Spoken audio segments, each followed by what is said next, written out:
12 communes et des territoires différents dont il faut désormais penser l'aménagement de manière harmonieuse. Pour y parvenir, Saint-Quentin-en-Yvelines élabore son plan paysage, un outil pour répertorier tous les éléments du paysage de l'agglomération, qu'ils soient naturels, urbains ou agricoles. Cette réflexion servira ensuite dans l'élaboration des futurs documents de la collectivité comme le plan local d'urbanisme intercommunal.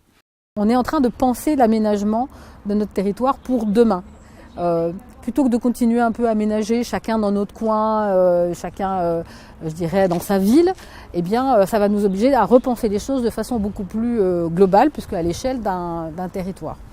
La réflexion sur le plan paysage débute par une phase de diagnostic, une étude menée par un cabinet à laquelle sont associés les Saint-Quentinois. Mercredi 20 mars, ils étaient une vingtaine à participer à une réunion publique d'information, l'occasion d'échanger sur leur vision du paysage. Ce qu'on aime bien quand même à Saint-Quentin, c'est qu'il y a quand même beaucoup d'espaces arborés.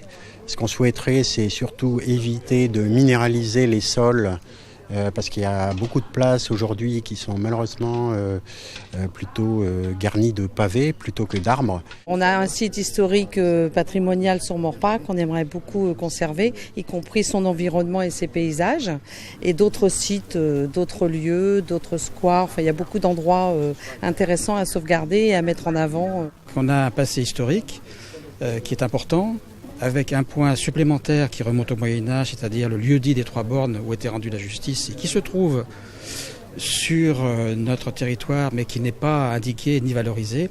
Pour recueillir ses avis sur le paysage, Saint-Quentin-en-Yvelines a lancé une plateforme participative. Les habitants et usagers pourront y exprimer ce qu'ils souhaitent voir conservé, amélioré ou transformé en postant des photos.